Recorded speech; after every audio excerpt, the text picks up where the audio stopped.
was once science fiction is now becoming reality. Today on Life Talks, we're going to be talking about transhumanism, the very things that we used to see. Dan, do you remember the Borg? Do you remember Star Trek? Oh, I remember Star Trek. But I don't remember the Borg. The machine that overtakes humans and it morphs humanity in the computer. You don't remember that? I must miss that episode. Oh, I thought you were a Star Trek fan. I thought of this illustration because I thought that you would totally get it. I feel like such a failure right now.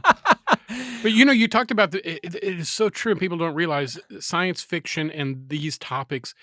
Isaac Asimov, he was an amazing science fiction writer back in the 40s and 50s, and largely influenced people like the writers of Star Trek or whatever. The reason I started following him was because he's also the king of useless trivia. He produced books and books and books of trivia, which is where I first was introduced to him. I'd never read his our love fiction. for Jeopardy. Yes, hence my love for Jeopardy. But and those were.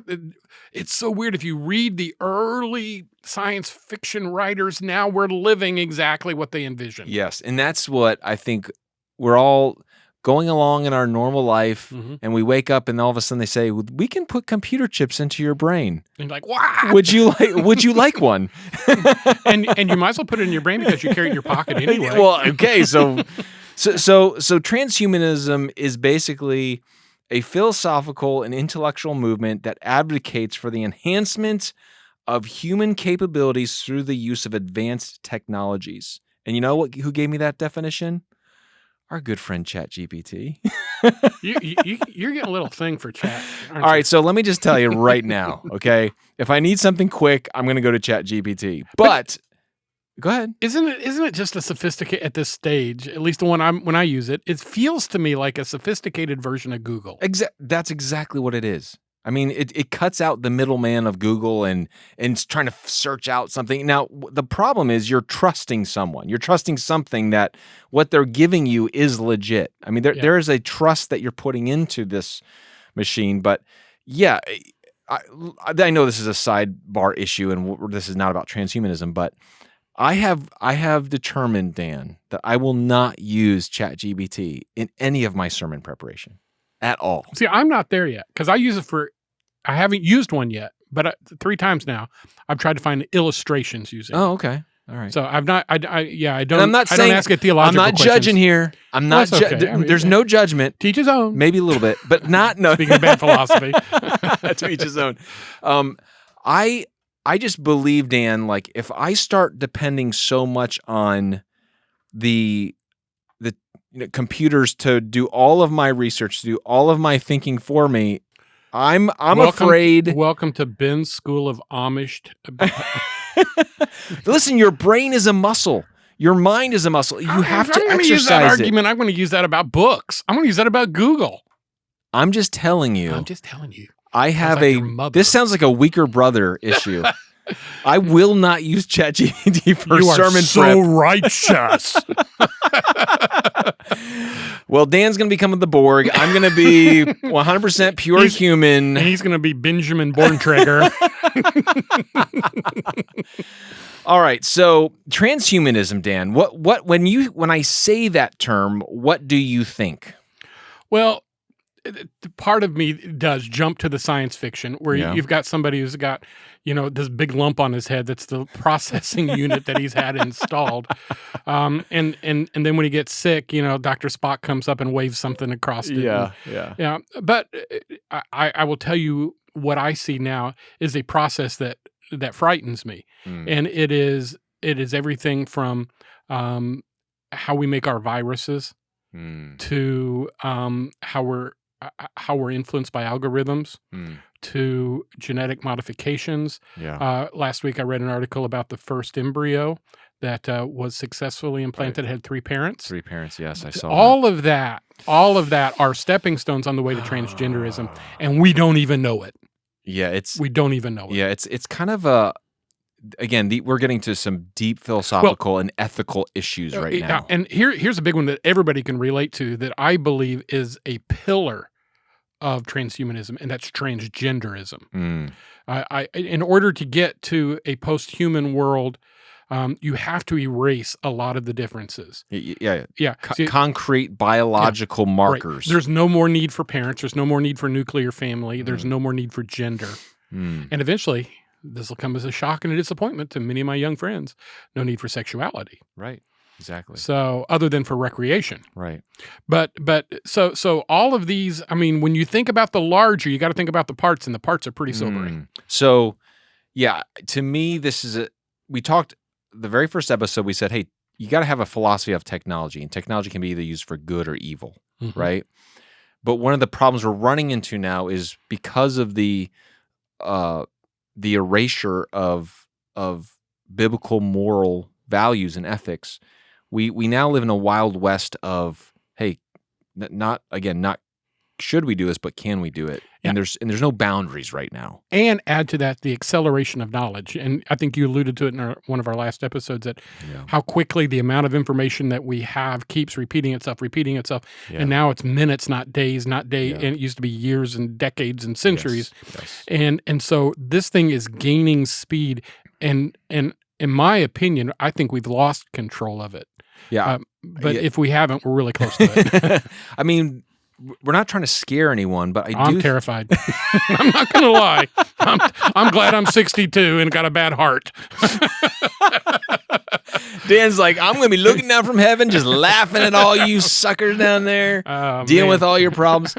I do think that there, at some level, there's this, the Word of God comforts us. And I go back to Psalm 2 when it says, this idea of why do the nations rage and the peoples plot in vain, that God just laughs at them. And so I have to believe that there's all of these plans that people have to create a better world with technology, to erase the fall of man and to undo the curse that we have inherited because of our sin, that all of these ideas, God's going to have his way. I mean, we have a great example in the Bible of this in, I think it's Genesis chapter 11 with the Tower of Babel.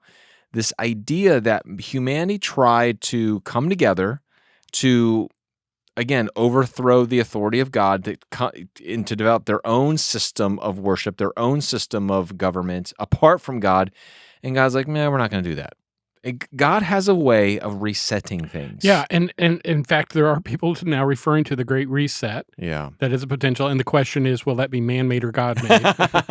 But I mean, we know That's God's a done great it. point. We know God's done it in a big way at the flood. Yep, and in a more regional way at Babel. Right. So we know he's quite capable of it, and quite willing to do it. And the question is, are we facing that? And if we are facing that, are we prepared for that? Yeah, there's a lot of unanswered questions, but I think at the root of this transhumanism goes back to that issue we ended with last episode. This idea that because of the fall, because of the marring of the image of God, we are trying to regain, get back to full expressions, full autonomy, without the consequences of what has transpired, without the marring, without death. And so I think this idea of transhumanism, though there are some good things that can come from it, I think at the root of it is this idea we want to unshackle ourselves from the effects of walking away from God. Mm-hmm. That's what I genuinely believe that. Yeah, man has been headlong on a pursuit of making God irrelevant since the fall. So I've got 7 categories that transhumanism is basically. Those categories of transhumanism. And some of these are... Wait, I've got a prophecy. What? We are not going to get through this in one episode. No, we're not. All right, so just... the prophet has spoken. Because I don't want us to rush through this. I think this is... Yeah, we won't rush this. This is an important set of episodes. I really do. I think people are woefully undereducated on this, and I think it's important that we'll start the conversation. People need to start researching this on their own. Yeah, absolutely. Yeah. All right, so take your time. All right, so I'm going to ask you a question. So there's all these areas. There's 7 main areas by which transhumanism is working right now. Mm-hmm. The first one is genetic engineering. So this is the idea of transhumanists advocate for the use of genetic engineering to modify or enhance human traits. This could involve eliminating genetic diseases, increasing intelligence, or enhancing physical attributes. Yeah. Thumbs up or thumbs down? Big thumbs down. And you say, well, why is that? Because Dan, don't you want a better humanity? Yeah. I mean, wouldn't it be wonderful? allegedly, in the utopian view of this, is that everybody was healthy and everybody we didn't get cancer. And I think within certain realms, this isn't the last 10 or 20 years we've been looking at it. Here's the problem with it. Eventually, you create the ability to manipulate genetics to a point that it becomes a sophisticated form of eugenics. We're already seeing, and by the way, there's a close relationship between eugenics, infanticide, or let's put it in clearer terms, abortion, and transhumanism. And it all relates to having a disease-free. Why is disease-free important? Why? So we can live forever. Right? So we can live longer, live forever, and live unencumbered by the consequences of the fall, i.e., the second law of thermodynamics, that we're all dying. And who gets to be the gatekeeper of, we don't believe anyone with brown hair should exist?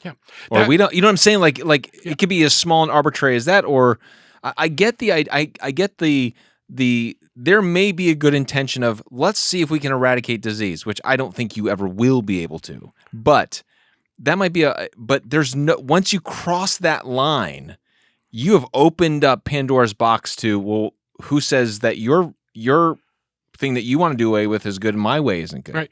So let's stop and think about this a little bit, because if you have regular humans, people like you and me, one of the reasons eugenics was brought about, was from the founder of Planned Parenthood. And she was a firm believer in eugenics.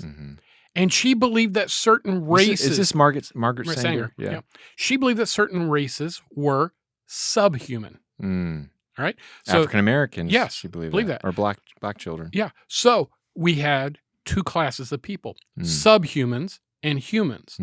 Now we're introducing a third version, which is transhuman. So inasmuch as we rejected the notion that there could be two, subhumans and humans, and said, oh, no, we're all in the Imago Dei.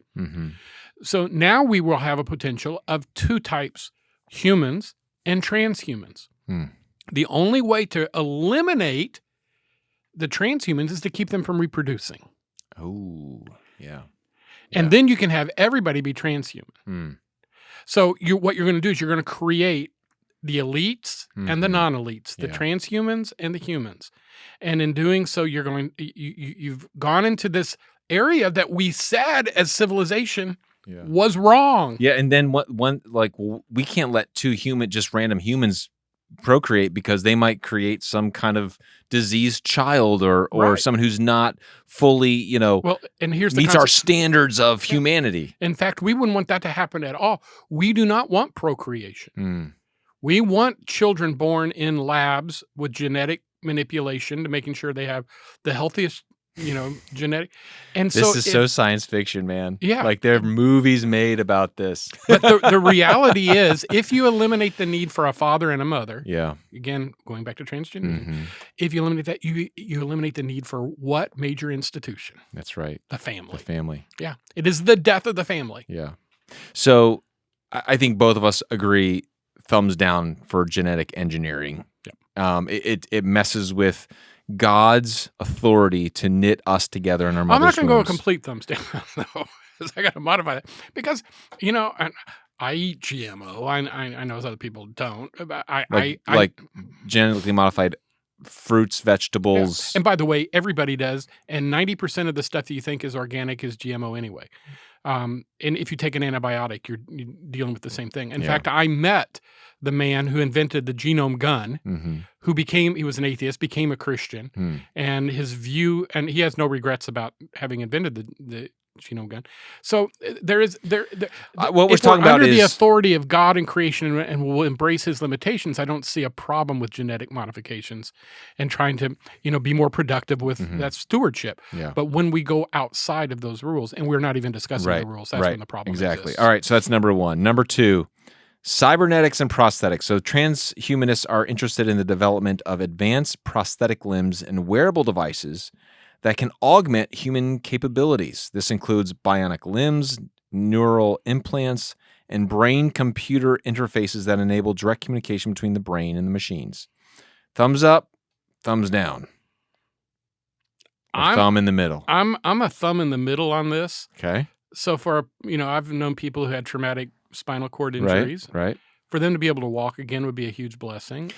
I don't think that's. Do you remember the Super Bowl commercial years ago when they had Christopher Reeves stand up and walk? Do you remember that? It was like 15 years ago when they were talking about the advances, and people were freaking out because they thought Christopher Reeves. Was it AI? It was. I don't know, but they were CGI. It was CGI. But they were just. I remember that. Whoever's advertising got a lot of backlash because people really thought that he had. How crushing would that have been if you walk in a wheelchair and say, "Oh, that could be me." Yeah. So, anyways, I just had to bring that up. Yeah, I agree. There are some. I'm a thumbs in the middle for this because I think there are some things that people that have lost their limbs or people that have become quadriplegic. I think it'd be wonderful to have the technology to give them the opportunity to enjoy certain parts of life again. And you see, you don't give up free will for things like that, which is something that God gave us. Yeah. He gave us a will. Yeah. And I think also this is an opportunity to glorify God, but because any creation you make or anything you design points to a designer, right? The problem is when you give over, particularly your thinking, your will, those kinds of things to something outside of yourself, that crosses a theological, ethical, moral line. That's where. So, in other words, if I have a piece of equipment in my head that makes me think particular thoughts, even the idea is, well, that could cure depression or that could cure, schizophrenia, totally, or something like that. But then who do they become in the process? I don't know. It gets very complicated. It gets so crazy. So I'll give you an example. You tell me how you feel about this. Let's just say 5 years down the road, there's a device you can wear on your head, okay? And with it, by thinking, you can change the channel, you can move things up and down, you can change the temperature in your home, you can, as you're looking at your computer, you can surf whatever website you want to just by thinking it out loud. You can think out the letters, the words, or whatever, and it instantly goes there. Yes or no? Britt, I want to hear from you. What do you think? Cool. Because that's not messing with. It's. But what if I can hack into that?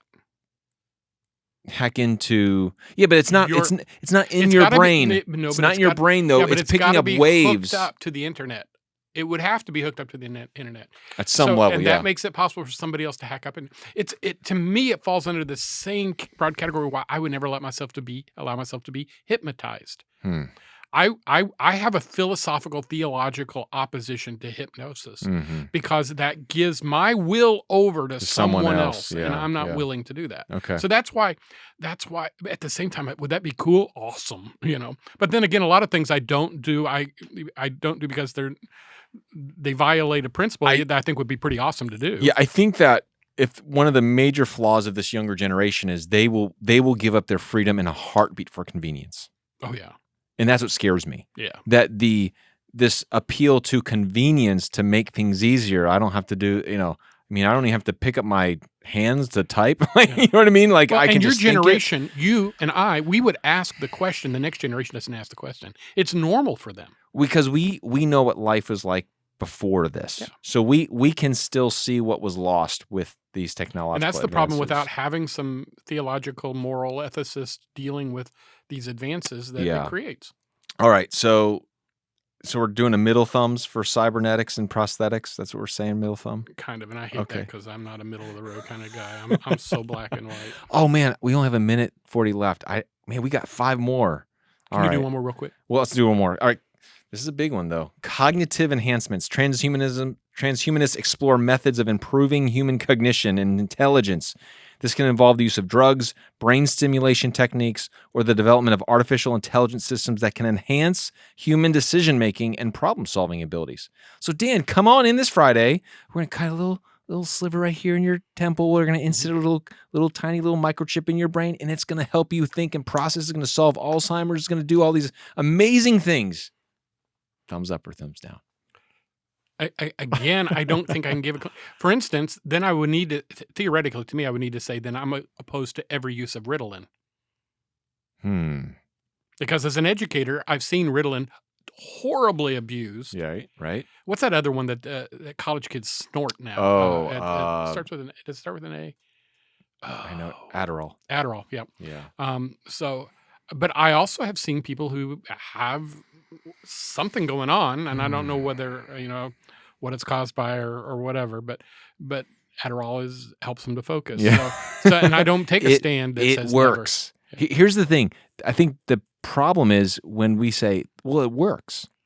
That's pragmatism. It's pragmatism. When we're all fundamentally pragmatic until it violates a universal principles found in Scripture, that's when, that's where we have to be. Science, philosophy, pragmatism, all of these things have to be accountable to an authority. Who's going to be the authority or what's going to be the authority? This is this challenge right here. We're not going to finish this. I'm going to leave this episode with one question that I want people to think about.